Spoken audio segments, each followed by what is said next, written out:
BRS పార్టీకి సంబంధించి BRS బలపరిచిన అభ్యర్థిగా ప్రచారం చేసుకున్న పల్లె శ్రీశైలం యాదవ్ ప్రచారానికి నియోజకవర్గ స్థాయిలో ఉన్న ఏ ఒక్క బీఆర్ఎస్ నాయకుడు వెళ్ళి ప్రచారంలో పాల్గొనలేదు, ఇంటింటి ప్రచారం చేయలేదు. దీనికి కారణాలు ఏంటనే చర్చ కూడా జరుగుతూ ఉంది.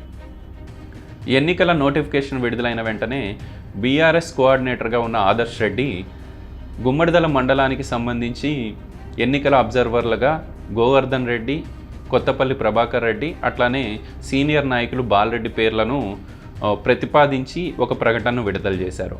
అట్లానే పటాన్చెరు మండలంలో ఉన్న 3 గ్రామాల ఎన్నికల సరళిని పరిశీలించేందుకు, తమ అభ్యర్థుల్ని గెలిపించుకునేందుకు పటాన్చెరు కార్పొరేటర్ మెట్టుకుమార్ గారు, పటాన్చెరు మాజీ జెడ్పీటీసీ గడిల శ్రీకాంత్ గౌడ్ అబ్జర్వర్లుగా ఉంటారు అని చెప్పి ఆయన ఒక ప్రకటన విడుదల చేశారు. అయినప్పటికీ ఏ ఒక్క గ్రామంలో పటాన్చెరు మండలంలో జరిగిన గ్రామ పంచాయతీ ఎన్నికల్లో మెట్టుకుమార్ పాల్గొనలేదు. గడిల శ్రీకాంత్ గౌడ్ ఏ ఇంటికి వెళ్ళి బీఆర్ఎస్ అభ్యర్థికి ఓట్లేయమని ఓట్లు అభ్యర్థించలేదు. దీనికి చాలా కారణాలు ఉన్నాయని చాలా చర్చ జరుగుతూ ఉంది.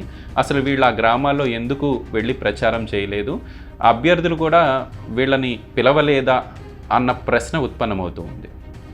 పల్లె శ్రీశైలం యాదవ్ అయితే నందిగామలో ప్రచార రథంతో ప్రచారం చేసేటప్పుడు ఎమ్మెల్యే గూడెం మహిపాల్ రెడ్డి ఫోటో చాలా పెద్దగా వేసుకొని నేను ఎమ్మెల్యే అనుచరుణ్ణి అని చెప్పి ఆయన ప్రూవ్ చేసుకునే ప్రయత్నం చేశారు. వాళ్ళు పెట్టిన వార్డు మెంబర్లందరూ కూడా గూడెం మహిపాల్ రెడ్డి గారికి సన్నిహితులు, లేకపోతే గూడెం మహిపాల్ రెడ్డి గారికి అనుచరులే కావడంతో ఈ ఎన్నిక గూడెం మహిపాల్ రెడ్డికి కాటా శ్రీనివాస్ గౌడ్కి మధ్య జరుగుతుందన్నట్టుగా చర్చ ముందుకు వెళ్ళింది.